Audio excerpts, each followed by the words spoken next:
suis vraiment persuadé que tous les produits que l'être humain fabrique, on peut les faire parler. Vous savez, c'est un peu le côté Pixar, les personnages dans les dessins animés Pixar, par exemple dans Toy Story, ils ont une destinée, quoi. Un jouet, il est fait pour qu'on joue avec, et quand on joue pas avec, il n'est pas content. Les produits qu'on fabrique, je pense qu'ils peuvent parler. Et on peut leur demander, petit produit, pourquoi tu es là?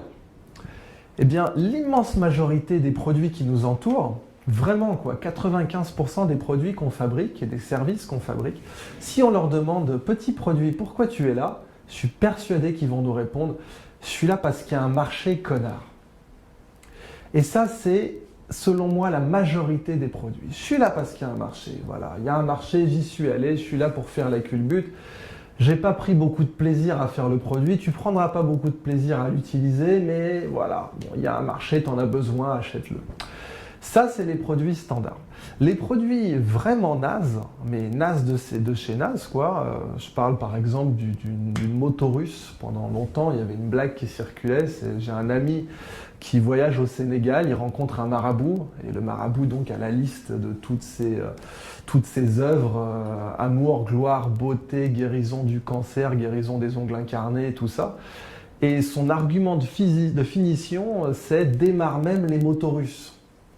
Ça en dit long sur les motos russes, et clairement, il y a marcher sur l'eau et démarrer une moto russe. Ça, c'est le produit zéro. Le type qui a fait ce produit, a priori, on lui demande pourquoi tu as fait ce produit, il va vous répondre parce que le camarade Staline me l'a demandé. Moi, je voulais être vétérinaire au départ, mais bon, il m'a dit fais des motos, je fais des motos. Du coup, la personne va souffrir à le fabriquer, vous allez souffrir à l'acheter, à l'utiliser, ça c'est le produit zéro. Mais les produits d'exception, les produits vraiment géniaux, qui sont évidemment rares et pour lesquels les gens sont prêts à payer beaucoup plus que leur valeur rationnelle, eh bien, quand on leur demande pourquoi tu es là, petit produit, ils disent « je suis là parce que papa et maman s'aimaient très fort ». Ça paraît romantique, mais quand on les regarde, ces produits, on se rend vite compte que si on avait fait une étude de marché, jamais on n'aurait investi dedans. C'était le cas par exemple du PC, le Personal Computer. C'était une oxymore dans les années 70, ordinateur personnel. Quand vous étiez une boîte comme IBM par exemple, vous vendiez des machines à $1 million. L'idée que l'ordinateur, son avenir, soit une petite boîte qui tient sur un bureau, c'était complètement idiot. Et toutes les études de marché disaient que ça ne marcherait pas. Mais les passionnés qui ont fait la deuxième génération de la Silicon Valley, c'était des mecs qui croyaient beaucoup plus en leur rêve d'un ordinateur personnel qu'en les études de marché. Et c'est ça qui a fonctionné. Eh bien, ma théorie, c'est que les entreprises qui cartonnent, qui réussissent vraiment bien, ce sont celles qui font ce qu'elles aiment faire et ce qu'elles savent faire. Et j'ai appelé ça « love can do ».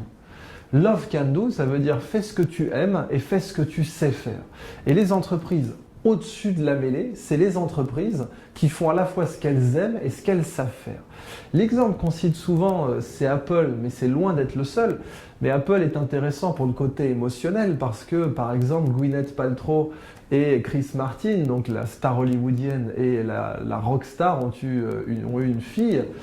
Et cette fille, ils l'ont appelée Apple. Et qui va appeler sa fille Samsung? Justement, l'idée, c'est que c'est irrationnel, c'est émotionnel. Parce que la marque, la société dégage une sorte d'aura que les gens qui ont conçu le produit ont pris du plaisir à le faire, etc. C'est loin d'être parfait, même dans le cas d'Apple, mais c'est une ligne directrice à suivre qui va bien au-delà des sociétés de la Silicon Valley, même si elle s'applique très bien à Tesla, par exemple, qui a beaucoup managé par l'amour, parce que les études de marché disaient toutes que la voiture électrique, c'était de loin le meilleur moyen de brûler de l'argent, de perdre de l'argent. Et il s'est avéré que ce n'était pas le cas, parce qu'ils sont allés jusqu'au bout, parce que les fondateurs de Tesla adoraient leur projet, en étaient follement amoureux. Eh bien, c'est valable aussi pour les frères Wright, qui sont cités par ce génie du management qui est Simon Sinek, qui a fait un très beau TED où il décrit que les grands leaders lead en parlant du why, en disant aux gens pourquoi ils travaillent plutôt que ce qu'ils font. Ça déjà, Saint-Exupéry en avait très bien parlé aussi, quand il disait si vous voulez construire un bateau, ne parlez pas de l'art de faire des planches, ne parlez pas de la construction navale, mais parlez de l'immensité des océans. Les frères Wright, C'était exactement ça.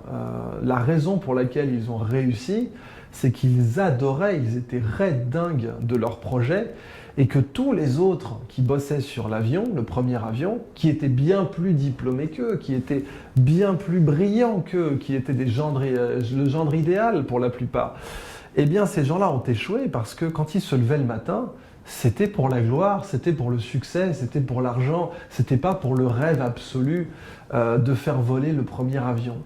Et donc leur motivation était différente. Or ça, Steve Jobs l'a bien résumé, il a dit, si vous n'aimez pas ce que vous faites, au bout d'un moment, vous allez abandonner.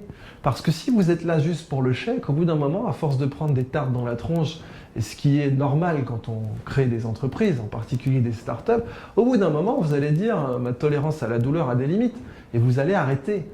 Eh bien, la Silicon Valley, elle a tendance à sélectionner ceux qui sont prêts à prendre le maximum de tartes dans la gueule, parce qu'ils sont raides dingues de leur projet.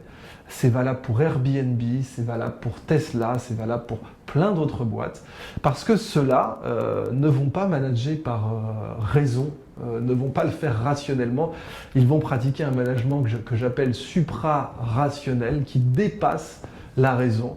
Et ce management, il est basé sur l'amour, parce que quand vous adorez ce que vous faites, vous persévérez, vous prenez la claque de plus que vos concurrents, et c'est ça qui vous fait gagner. Le garage de la Silicon Valley a cette particularité. Dans un garage, il n'y a pas de récompense, il n'y a pas de prix, il n'y a pas de notes, il n'y a pas de CV, il n'y a pas de statut social. Vous ne pouvez pas draguer une nana au bar en disant « Hey chérie, je bosse dans un garage ». Il n'y a rien d'autre que l'amour du métier. Et si les boîtes qui cartonnent dans le monde de parties de la Silicon Valley sont parties d'un garage, c'est pas pour rien, c'est parce que le garage sélectionne les plus amoureux.